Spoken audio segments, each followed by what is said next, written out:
ദുഃഖവെള്ളി ദിനത്തിൽ രാജ്യത്ത് ക്രൈസ്തവ സമൂഹത്തിനെതിരെ നടക്കുന്ന അക്രമങ്ങളിൽ ആശങ്ക അറിയിച്ച മതമേലധ്യക്ഷന്മാർ മതാധിപത്യ സങ്കുചിത മനോഭാവം വളർത്തിക്കൊണ്ടുവരാനുള്ള നീക്കത്തെ തിരിച്ചറിയണമെന്ന് ലത്തീൻ അതിരൂപത major archbishop Thomas J Netto വിശ്വാസികളോട് ഇന്ന് പറയുകയുണ്ടായി.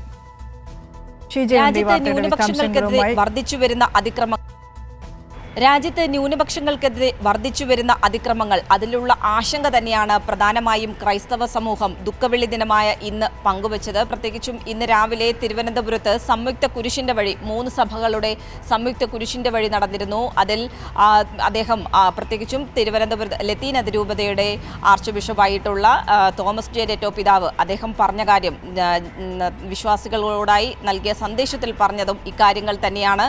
പ്രത്യേകിച്ചും മണിപ്പൂരിലും ഉത്തരേന്ത്യയിലും വർദ്ധിച്ചു വരുന്ന അതിക്രമങ്ങൾ, ക്രൈസ്തവ സമൂഹത്തിന് നേരെ ഉണ്ടാകുന്ന അതിക്രമങ്ങൾ, അതിന് പിന്നിൽ പ്രവർത്തിക്കുന്നത് ചില അന്ധകാര ശക്തികളാണ്. ഇതിനെതിരെ നടപടിയെടുക്കാൻ ഭരണകൂടം പോലും തയ്യാറാകാത്ത ഒരു സാഹചര്യമുണ്ട് എന്നുള്ള കാര്യം അദ്ദേഹം ഓർമ്മിപ്പിച്ചു. അതുകൊണ്ട് നാം ഒറ്റക്കെട്ടായി ഈ ഒരു ന്യൂനപക്ഷങ്ങൾക്ക് നേരെ നടക്കുന്ന അതിക്രമങ്ങളുമായി ബന്ധപ്പെട്ടുകൊണ്ട് ഒറ്റക്കെട്ടായി മുന്നോട്ട് പോകേണ്ടതാണ്. അതിൻ്റെ ഒരു ആവശ്യകത തന്നെയാണ് അദ്ദേഹം പ്രധാനമായും വിശ്വാസികളോട് പങ്കുവച്ചത്.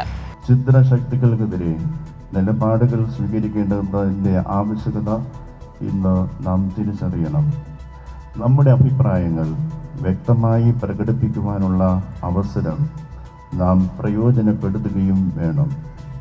പൗരത്വ നിയമ ഭേദഗതി പോലുള്ള നിയമനിർമ്മാണത്തിലൂടെ ലക്ഷ്യമിടുന്ന സങ്കുചിത ചിന്താഗതികളെ ചെറുത്ത് തോൽപ്പിക്കേണ്ടതായിട്ടുണ്ട്. മത അധിഷ്ഠിത വിഭാഗീയത സംജാതമാക്കുവാൻ നിഗൂഢമായി ലക്ഷ്യമിടുന്നത് ഇന്ന് നാം തിരിച്ചറിയണം. മതത്തിൻ്റെയും വർഗത്തിൻ്റെയും പേരിൽ ജനങ്ങളെ ഭയപ്പെടുത്തുന്ന ശക്തികളോട് ജാഗ്രത പുലർത്തണം എന്നുള്ള കാര്യമാണ് ചങ്ങനാശ്ശേരി അതിരൂപതയുടെ സഹായമെത്രാനായിട്ടുള്ള ഫാദർ തോമസ് തറയിൽ പറഞ്ഞത്. അദ്ദേഹവും നിലവിൽ സംസ്ഥാനത്ത് ഒരു സുരക്ഷിതമായ ഒരു അവസ്ഥ ന്യൂനപക്ഷങ്ങൾക്കുണ്ടെങ്കിൽ പോലും രാജ്യത്ത് പലയിടത്തും അത്തരത്തിലൊരു അവസ്ഥയല്ല ഉള്ളത് എന്നുള്ള കാര്യം കൂടിയാണ് ഈ ദിവസം ഓർമ്മിപ്പിച്ചത്. നമ്മുടെ ഭരണഘടന പോലെ നമുക്ക് ഉറപ്പ് നൽകുന്നത് ഏതു ന്യൂനപക്ഷങ്ങൾക്കും ഭയമില്ലാതെ ഇവിടെ ജീവിക്കാനുള്ള സാഹചര്യങ്ങളാണ്. ഭയത്തോടുകൂടി ഒരു മനുഷ്യനെങ്കിലും, ഒരുപക്ഷെ ഒരു രാജ്യത്തിലെ ഏറ്റവും ദുർബലനായ ഒരു മനുഷ്യനെങ്കിലും ഭയപ്പെട്ടാണ് ജീവിക്കുന്നതെങ്കിൽ അത് ആ രാജ്യത്തിന്റെ മുഴുവൻ പരാജയമായിട്ട് കരുതുവാൻ ഈ രീതിയിലാണ്. ഏതായാലും പ്രത്യേകിച്ചും CAA-ക്കെതിരെ പോലും കൃത്യമായ രീതിയിൽ നിലപാട് ക്രൈസ്തവ സമൂഹം സ്വീകരിക്കുന്നുണ്ട്.